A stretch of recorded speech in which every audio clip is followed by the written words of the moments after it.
வக்ஃப் வாரிய சட்டம் இன்றைக்கு இரண்டு அவைகளிலும் வக்ஃப் வாரிய சட்டம் அமல்படுத்தப்பட்ட கையோடு யோகி ஆதித்யநாத் என்ன செய்தார் தெரியுமா?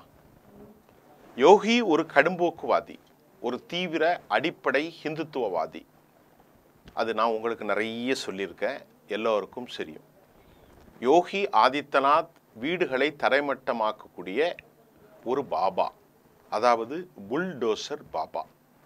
யோகி ஆதித்யநாத் 80 விழுக்காடு இந்துக்களுக்கும் 20 விழுக்காடு முஸ்லிம்களுக்கான போட்டிதான் எங்கள் அரசியல் என்பதை சொன்னவர் யோகி ஆதித்யநாத். யோகி ஆதித்யநாத் ஆட்சியில் 250க்கும் மேற்பட்ட என்கவுண்டர் நடந்திருக்கிறது. அவற்றில் தலித்துகளும் முஸ்லிம்களும் கொல்லப்பட்டிருக்கிறார்கள். யோகி ஆதித்யநாத்துடைய ஆட்சியில் பொது தொழுகையிலே வெளியே நின்று தொழுதால் அவர்கள் மீது பாஸ்போர்ட் வழக்கு, அவர்களின் மீது லைசன்ஸ் இவையெல்லாம் ரத்து செய்வோம் என்று சொல்லி சாதனை படைத்த யோகி. இப்போது அவருடைய இப்படியெல்லாம் நிறைய சொல்லிக்கிட்டே போகலாம்.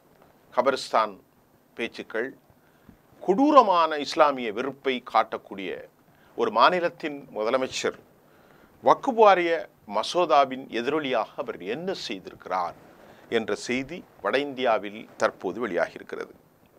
அவர் என்ன செஞ்சிருக்கிறார் என்னால், ஒரு 48 மணி நேரம் ஆறதுக்கு முன்னாடியே இவர்கள் செய்த சதி என்பது இதன் மூலமாகவும் உறுதி செய்யப்படுகிறது. 9.5 லட்சம் ஏக்கர் வக்ஃப் சொத்துக்களில் 27 விழுக்காடு எங்கே இருக்குது? உத்தரப்பிரதேசத்தில் தான் இருக்குது.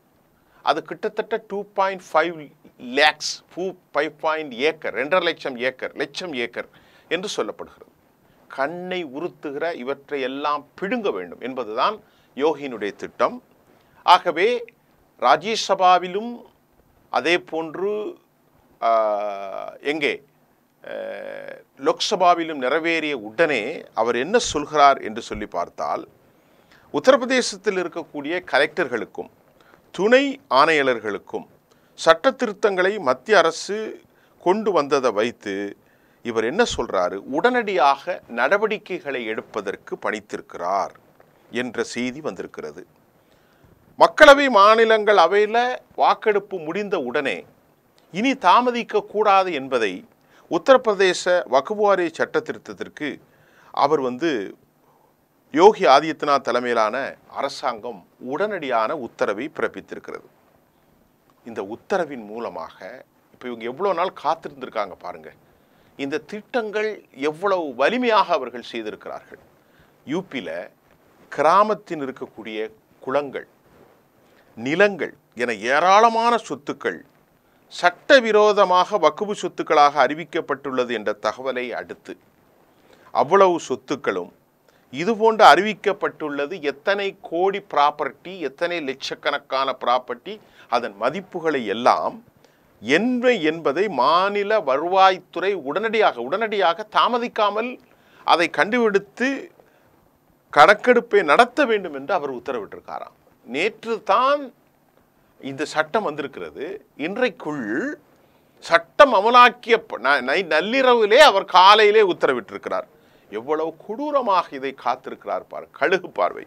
அதில் எங்கெல்லாம் இந்த குளங்கள், பொது சொத்துக்கள், இஸ்லாமியர்களுடைய வாழ்விடங்கள், மதரசாக்கள், அவர்களுக்கான சொத்துக்கள் எல்லாவற்றையும் கணக்கெடுங்கள். அதாவது இதிலே செய்தியிலே கிராம குளங்கள், நிலங்கள் என்று வந்தாலும் பெரும்பான்மையானவர்கள் முஸ்லீம்களுடைய கையில் இருக்கக்கூடிய அந்த சொத்துக்களை எங்கெல்லாம் கணக்கெடுக்கிறார். வருவாய்த்துறைக்கு அறிக்கையை விட்டு பாரபங்கி, சீதாப்பூர், பரேலி, அதே போன்று ஷஹரான்பூர், இங்கெல்லாம் முஸ்லீம்கள் அதிகமாக வாழக்கூடிய ஒரு பகுதி, பிஜ்னோர், முஷாபர் நகர், மொராதாபாத் உள்ளிட்ட மாவட்டங்களில் அதிகபட்சமாக இந்த வக்ஃப் சொத்துக்கள் இருப்பதாக அவருடைய கண்ணை உறுத்திக்கிட்டே இருக்கு.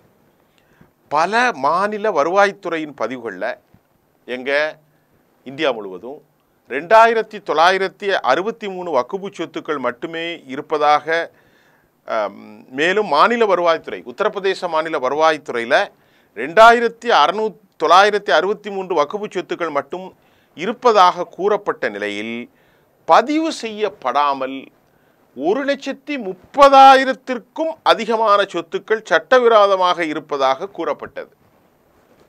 இதனால் வக்ஃப் மசோதா விதிகளின்படி அந்த சொத்துக்களை பறிமுதல் செய்வதற்கான நடவடிக்கைகளை தொடங்க மாவட்ட நீதிபதிகள் அறிக்கை சமர்ப்பிக்குமாறு மாநில அரசு உத்தரவிட்டுள்ளதாக தகவல்கள் வெளியாகி இருக்கிறது.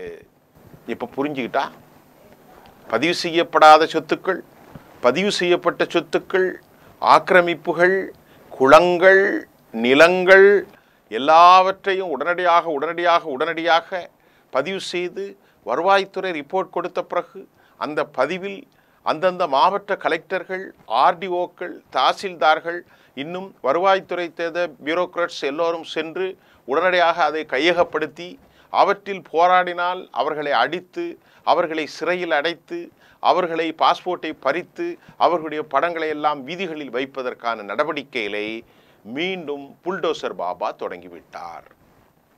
இந்த நாடு எங்கே போகிறது? இது நாட்டில் போராட்டம் நடக்கின்றது.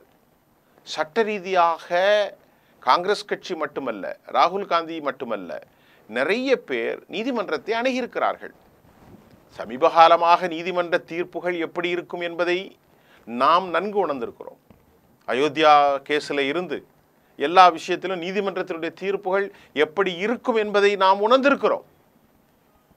ஆனால் அதற்குள் ஏதாவது ஸ்டே ஆயிடக்கூடாது என்றோ என்னமோ தெரியவில்லை, யோகி ஆதித்யநாத் மிக மிக மிக வேகமாக இவர்களெல்லாம் இந்த நாட்டினுடைய மதச்சார்பின்மையின் அரசியல் அடையாளமா என்பதை நாம் அதை கேட்பதற்கு ரொம்ப ரொம்ப கவலையாக இருக்கிற செய்தியும் தற்போது பதிவாகி இருக்கிறது.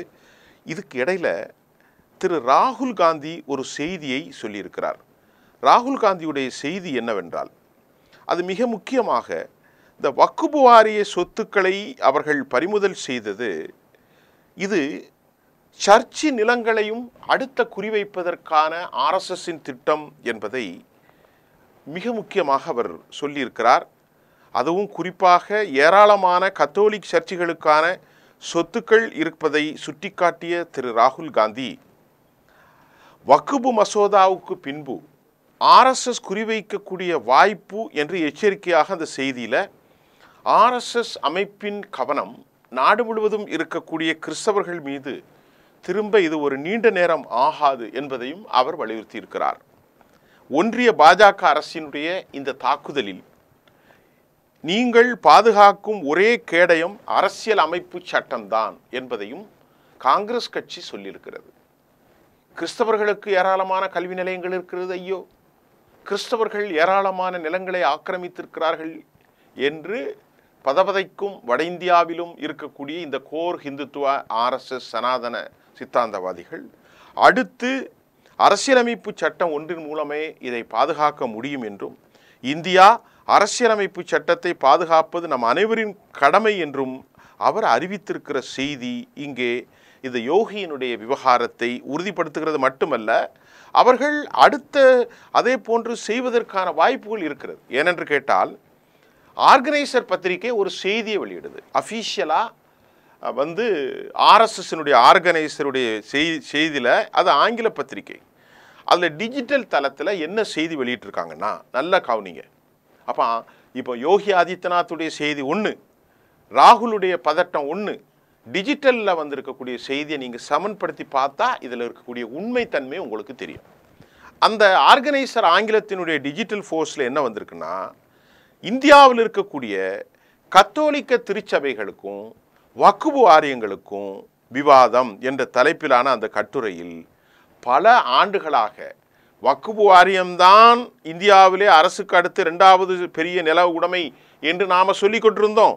ஆனால் இந்த கூற்றை தாண்டி இந்த கூற்று நாட்டு நில உரிமை குறித்த உண்மையான தரவுகளோடு இருக்கிறது மட்டுமல்லாமல், இந்தியாவினுடைய கேத்தலிக் திருச்சபை நாடு முழுவதும் பரந்த நிலங்களை கொண்ட மிகப்பெரிய அரசு சாரா நில உரிமையாளர் என்ற பெருமையை பெற்றுள்ளது என்றும் அரசாங்க நிலத்தகவல்கள் வலைத்தள தரவுகள் உறுதிப்படுத்துவதாக ஆர்எஸ்எஸ் செய்தியை வெளியிட்டிருக்கிறது. எதில்? ஆர்கனைசேஷனில். இந்திய கத்தோலிக்க திருச்சபைகளுக்கு அந்த செய்தியில் என்ன சொல்கிறாங்க பாருங்க. அப்போ ராகுல் காந்தி சொன்னது அடுத்து கிறிஸ்தவர்கள் சரியாக போயிச்சா, 7 கோடி ஹெக்டேர்களுக்கு அதிகமாக நிலம் உள்ளதாகவும் அந்த செய்தி சொல்லுது. கத்தோலிக்க திருத்தபை சொத்துகளின் சொத்து மதிப்பு 20,000 கோடி என்ற வக்ஃப் வாரியத்தை இது அதிகம். இந்தியாவினுடைய பெரிய பெரிய ரியல் எஸ்டேட் பங்களிப்பு சர்ச்சி என்று ஒரு குறிப்பிடத்தக்க பங்களிப்பாக மாறியுள்ளது என்றும் ஆர்கனைசர் செய்தி வெளியிடுகிறது. ஆர்கனைசர் வெளியான இந்த கட்டுரையை சுட்டிக்காட்டி மக்களவை எதிர்க்கட்சி தலைவர் ராகுல் காந்தி என்ன சொல்றாருன்னா, வக்ஃப் வாரிய மசோதா தற்போது முஸ்லிம்களை தாக்குகிறது, ஆனால் எதிர்காலத்தில் அது பிற சமூகங்களையும் தாக்கும் என்பதை நான் கூறியிருந்தேன். ஆர்எஸ்எஸ் தற்போது கிறிஸ்தவர்களின் மீது கவனம் செலுத்த அதிக நேரம் எடுக்கவில்லை. அரசியலமைப்பு சட்டம் மட்டுமே நமது மக்களை இதுபோன்ற தாக்குதலிலிருந்து காக்க முடியும் என்று அவர் சொல்லியிருக்கிறார். அது மட்டுமல்லாமல் கிறிஸ்தவர்கள் வக்ஃப் மசோதாவின் நிலைப்பாட்டு காரணமாக காங்கிரஸிலிருந்து கிறிஸ்தவர்கள் வெளியேறுகின்றார்கள். மசோதாவுக்கு எதிராக வாக்களிக்காததால் முஸ்லீம்களுடைய கோபத்தை எதிர்கொள்ளும் நிலையில் பிரியங்கா இருக்கிறான்லாம் நிறைய செய்திகளை அவர்கள் வெளியிட்டிருக்காங்க. இப்போ நாம் பார்க்கிறது ஆர்கனைசருடைய செய்தியில் அடுத்த டார்கெட் என்னான்னு வந்துடுச்சு. ஆர்எஸ்எஸ் நேரடியாக வரமாட்டாங்க.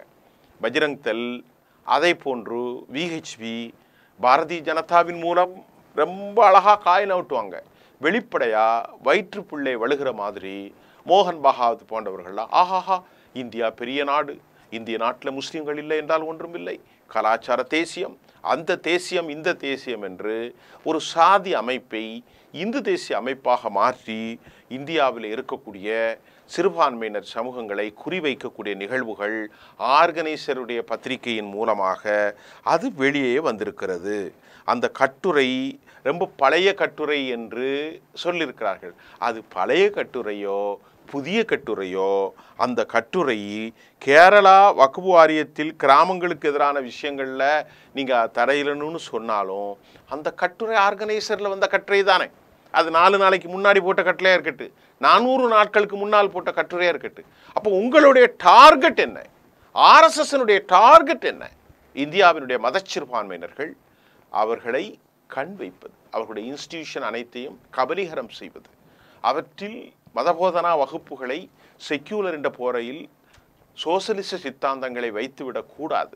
ஆகவே இந்தியாவில் ஆர்எஸ்எஸ்னுடைய அடிப்படை கோர் இந்த வக்ஃப் வாரிய சட்டத்திட்டத்தில் யோகி ஆதித்யநாத் ஆர்கனைசர் பத்திரிகைகள்லாம் சொல்வதை போன்று இந்தியாவினுடைய சோசலிசம், இடதுசாரிகள், மைனாரிட்டி கிறிஸ்தவ முஸ்லீம்கள், இவைகளுடைய அடையாளங்கள், இவர்களுடைய வரலாற்று பெருமைகள் எல்லாவற்றையும் குலைத்து புதிய பிராமணிக்கல் சனாதன அடையாளத்தோடு சமஸ்கிருத மொழியை முன்னிறுத்தி, ஹிந்தியை முன்னிறுத்தி, தமிழ்நாடு போன்ற நாடுகளில் இருக்கக்கூடிய திராவிடர்களுடைய வணக்க வழிபாடு, ஹிந்து என்று சொல்லக்கூடிய மலைசாதி தலித்துகளின் வழிபாடு, ஓபிசியினுடைய வழிபாடுகள் எல்லாவற்றையும் அழித்து சனாதனத்தை முன்னிறுத்த கல்லூரிகள், இடங்கள், ஆர்கனைசர் சென்டர்கள் உருவாக்கிவிட வேண்டும். நாடாளுமன்ற மைய மண்டபத்தை உருவாக்கிவிடும் என்ற நீண்டகால திட்டத்தில் தான் இது நடப்பதில் உறுதிப்படுத்துவதுதான் யோகியினுடைய பதபதைப்பும் ஆர்கனைசர் கட்டுரை என்பதை நான் தெளிவாக உங்களுக்கு சொல்லிக் கொள்கிறேன். இது போன்ற பல பல பல ஆதாரமான செய்திகளை ஆங்கில காணொலிகளில் இருந்து தமிழில் மொழியாக்கம் செய்து உங்களுக்கு தரக்கூடிய கடமை எங்களுக்கு இருக்கிறது. அதை போன்று பல செய்திகள் உங்களுக்கு நாங்கள் தந்து கொண்டிருக்கிறோம். நன்றி.